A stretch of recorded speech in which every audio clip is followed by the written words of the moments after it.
What's going on, everybody? Hope you're all having a fantastic day. Now, ladies and gentlemen, today's video, oh boy, it is going to be a banger. I don't think there is a single soul in the world who enjoys Call of Duty at least, or wants to see, this franchise be successful. I don't think there is a single soul who could be disappointed with this information I'm about to present to you guys.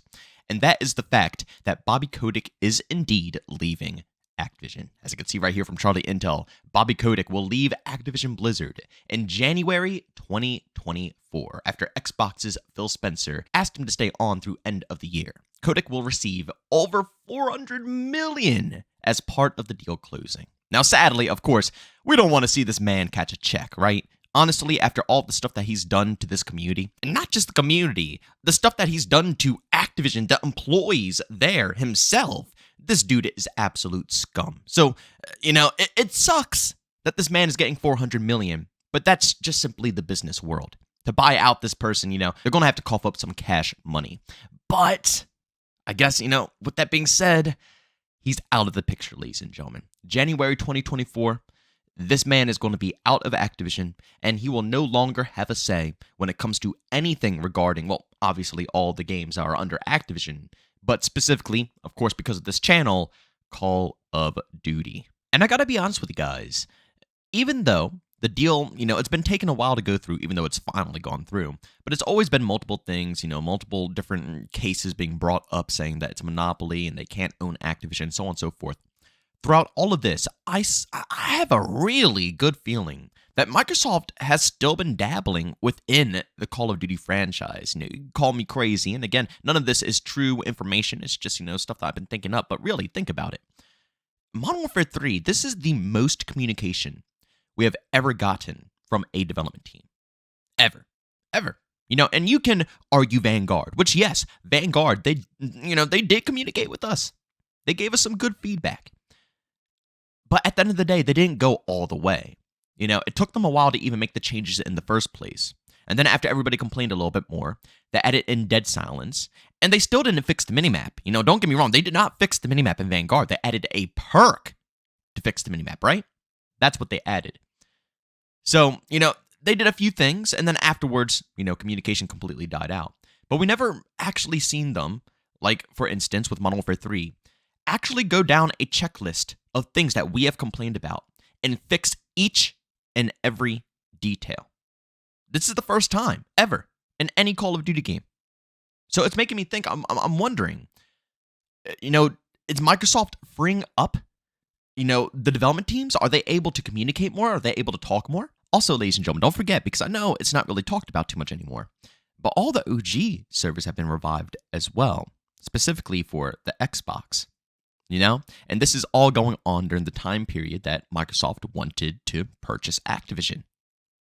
And all this time before, when this deal wasn't going through, Activision always refused to fix the, OG Call of Duty servers. They never even thought twice about making sure that we had a safe, comfortable experience being able to go back and experience the classics. And then out of the blue, Microsoft wants to pick up Activision, and now all these games are being perfectly, polished off again. Obviously, they're not outstanding. They're old as hell. But at the end of the day, you can play them. Whereas before, you couldn't play them. Now, at the end of the day, we don't know what their intentions were. We didn't know if they wanted to remake these games for Game Pass or whatever the purpose was. At the end of the day, the point is, this whole time, even while everybody was saying that they couldn't do anything, that this is, ridiculous, they shouldn't be able to purchase over Activision, they knew they were going to purchase Activision. And I think that they had their fingers in the pot stirring things around with Call of Duty before any of this stuff has even come out and become official all that time back. I really do believe this now. But regardless, this is just amazing because Bobby Kotick has proved to us time and time and time again that he simply does not care. He might put out statements, he might say stuff, but no, he's completely irrelevant. He doesn't care about the franchise, he only cares about the dollar bill. And Microsoft is going to be no different. Obviously, they're a business. But I do believe that they have brighter and better intentions on making sure the community, is happy with their game. It's rough because Microsoft doesn't have the best track record themselves either. But just look at Halo Infinite. That game has honestly turned it around tremendously. with tons of community feedback, tons of content. They really did go hard with that. Gears of War is the last thing that I need to see if they actually turn that around. I have very low hopes for Gears of War, even though it's my favorite franchise. I'm still worried for it. I don't know if they're going to be able to nail it. But regardless, you can't deny that things with Call of Duty have gotten slightly more bright when Microsoft has entered the picture. Now, I do have to mention as well, because I know this is going to be a hot topic, especially down in the comment section, skill-based matchmaking. Even though Microsoft is buying them out and Bobby Kotick is leaving, that horrible man is leaving, I don't think that they're going to go ahead and consider removing skill-based matchmaking. I know that's what everybody is looking forward to with this this pickup here, but let's be real. The reason skill-based matchmaking stays this way is because it's making them a lot of money. If it wasn't making them money, they would revert changes, would they not? They would change things around. But obviously, clearly, year after year after year, it seems to be working better and better and better for their pockets. It sucks. But in reality, all they have to do is just show the background works of what skill-based matchmaking is doing for their revenue. And Microsoft's going to scoop it right up. Do you really think that they will ruin a chance of making extra cash? Now, if skill-based matchmaking were to be, messing up their revenue, then it will be a different story and they'll probably revert it. But I just don't think there's any physical proof. For us, obviously, it's proof because we have to go through the experience all the time. But in a business where dollar bills are involved, all of our opinions, sadly become irrelevant. If they have proof that money can be made off of something, they will make money, despite if it makes us happy or not. So even though a lot of people out there are looking forward to Microsoft picking up Activision, thinking that it's going to change everything and revolutionize COD, it won't in that factor, and that's always going to be one of the biggest reasons why a lot of people don't want to play COD. Even with Modern Warfare 3 that you see your current date, and also if you guys want to see this gameplay live, we're streaming actually today over on Kick, so you guys can go ahead and check that out. But like I was saying, even with this game right here, where they fix pretty much everything we could ask for, the matches are hyper competitive a lot of the time. Especially if you're a solo player, you're going to be sweating. It's just as simple as that. It sucks, and that's a deciding factor for people, but still, it makes cash. Maybe one day down the road, this will change, and I'm sure Microsoft will change it when it does reach that point, but until then, I don't think that will be adjusted.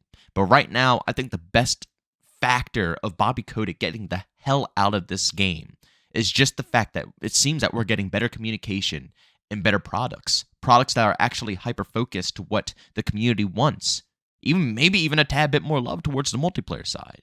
Of course, we won't know that until time goes on, when Treyarch is able to release their game in 2023, and obviously Modern Warfare 3 drops, and we have at least a month or two of time to see what happens, because obviously that's the amount of time that you need to see if they're going to keep the communication up. Might be absolutely spectacular right now, but usually a month or two after drop, that's when Warzone comes around, and when Warzone comes around, it just, all the focus goes right towards there. It doesn't matter how busted the multiplayer side of the game is, they'll ignore everything.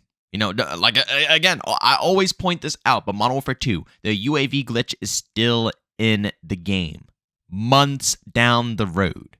And Infinity Ward weren't even the ones who had to acknowledge it. It was Treyarch who had to acknowledge it. So, again, it just further proves my point. Patience is key to see where their focus is really going to be. But at the end of the day, we can still acknowledge that they're doing some pretty good stuff here. So I'm curious. I want to see what the future is going to be like. Because if Treyarch can take the same communication, the same, positivity, the same fixes that Sledgehammer's presenting, put that into their game, and then actually make the game worth $70, because again, this is still Modern Warfare 2. It really is. This could have been patched into the game, so having it $70 absolutely sucks.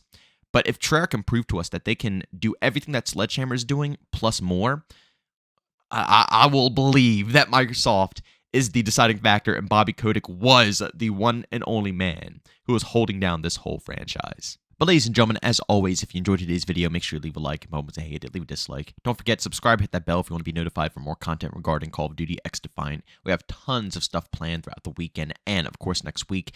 And don't forget, guys, we are going to be live streaming a ton of Modern Warfare 3 while the beta is still live. So if you want to check that out, I'll be over on Kick. The streams usually go live between 12 to 1 p.m. Eastern Time. Of course, like I said, link to that is down in the description of this video, along with all my other socials like Twitter and Discord.